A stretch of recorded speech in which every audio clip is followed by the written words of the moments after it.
sertamu dan sertamu juga. Inilah Injil Tuhan kita Yesus Kristus menurut Yohanes. Dimuliakanlah Tuhan. Menjelang akhir hidupnya, Yesus berkata kepada murid-muridnya, "Jikalau biji gandum tidak jatuh ke dalam tanah dan mati, ia tetap satu biji saja. Tetapi jika ia mati, ia akan menghasilkan banyak buah. Barang siapa mencintai nyawanya, ia akan kehilangan nyawanya. Tetapi barang siapa tidak mencintai nyawanya di dunia ini, ia akan memeliharanya untuk hidup yang kekal. Barang siapa melayani aku, ia harus mengikuti aku, dan di mana aku berada, di situ pun pelayanku akan berada. Barang siapa melayani aku, ia akan dihormati Bapa."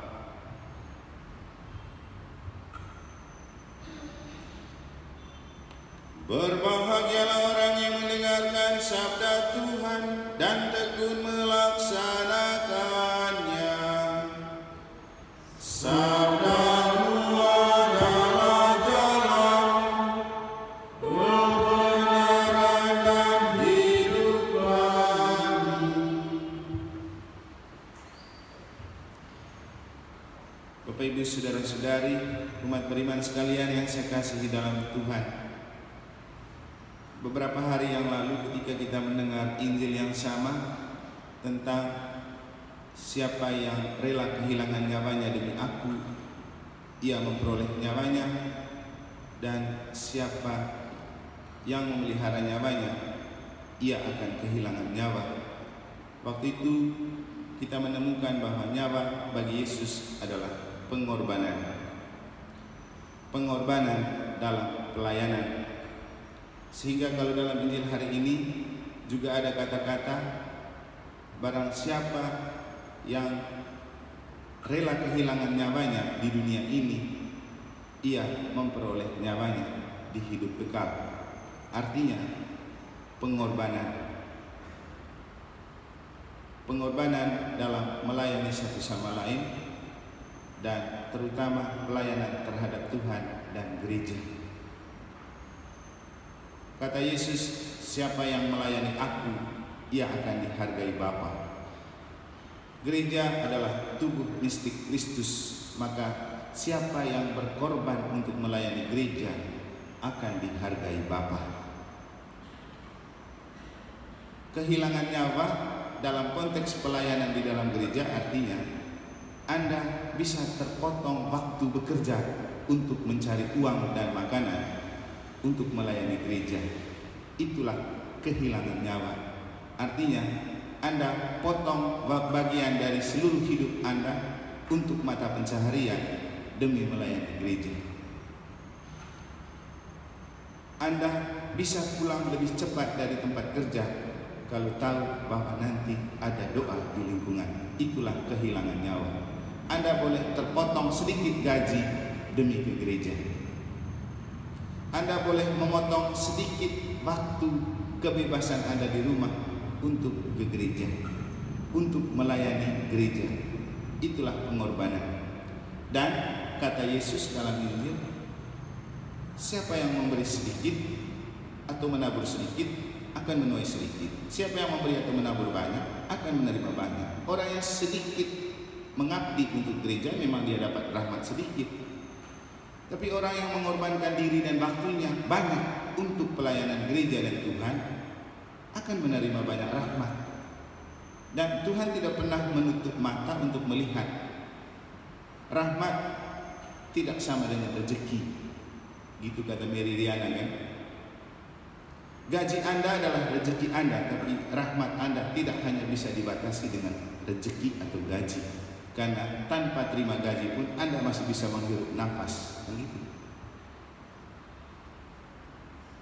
Ketika kita sakit, mungkin gaji kita tidak cukup untuk membiayai perawatan rumah sakit. Tapi kalau rahmat Allah bekerja, dia bisa mengetuk hati orang untuk membantu kita bisa diraba. Kenapa tidak? Dan sejarah membuktikan orang yang loyal dan berkorban untuk gereja tidak akan terlantar dan tidak diperhatikan oleh Tuhan.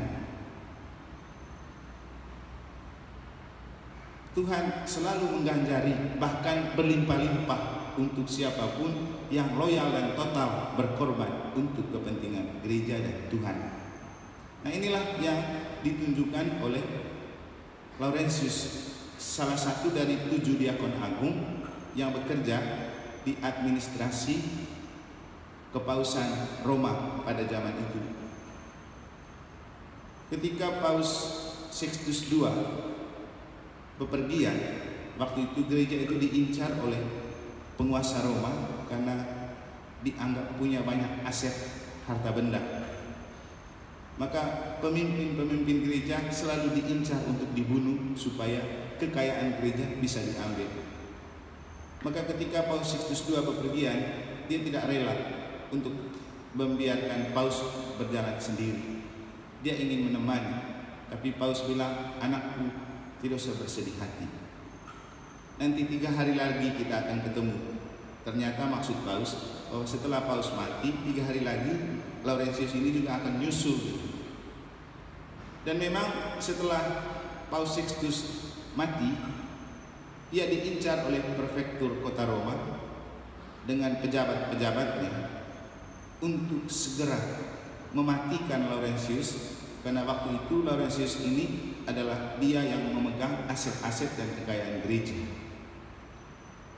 Maka ia ditangkap, dipanggil, lalu dimintai aset-aset itu. Dia bilang, oke, nanti beberapa hari lagi saya akan bawa semua aset gereja ke hadapan Bapak. Apa yang dia buat? Dia pulang, dia panggil semua umat dan orang miskin dan bagi semua kekayaan-kekayaan gereja kepada mereka. Lalu saatnya dia membawa ke prefektur kota Roma, dia mengumpulkan dan membawa semua orang-orang miskin itu. Lalu kepada penguasa dia bilang, inilah aset dan harta benda gereja, silakan urus mereka baik-baik. Marahlah prefektur kota Roma karena dianggap disinis dan dilecehkan. Lalu kemudian ia disiksa, dipanggang di dalam api. Dan saat dipanggang, dia masih berbicara. Ketika bagian bawahnya sudah dipanggang, dia bilang, balikkan saya supaya semuanya terbakar. Tambah marahlah mereka. Kemudian dia mati dibakar dengan panggangan. Bapak Ibu, ini contoh orang yang total dan loyal untuk Tuhan dan gereja.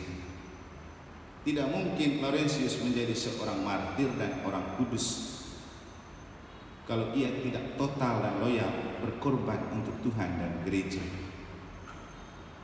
Yang paling penting, ingat pesan Santo Paulus dalam bacaan pertama.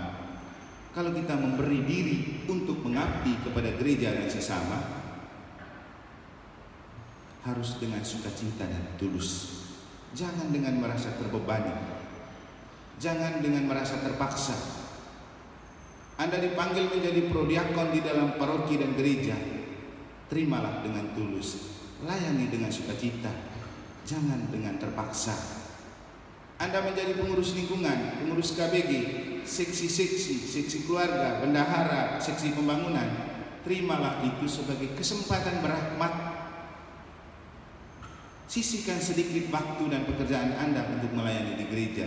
Ingat, mata Tuhan tidak pernah tidur melihat loyalitas dan totalitas kita. Dan tidak pernah tidak dirahmati. Yesus tidak mungkin bohong mengatakan, yang menghargai dan melayani aku akan dihormati Bapa.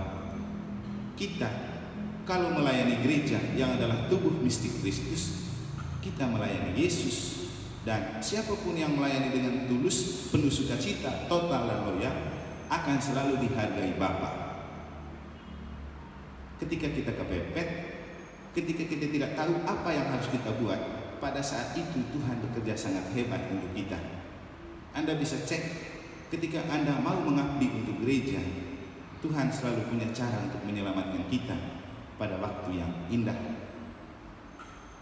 Semoga Tuhan memberkati.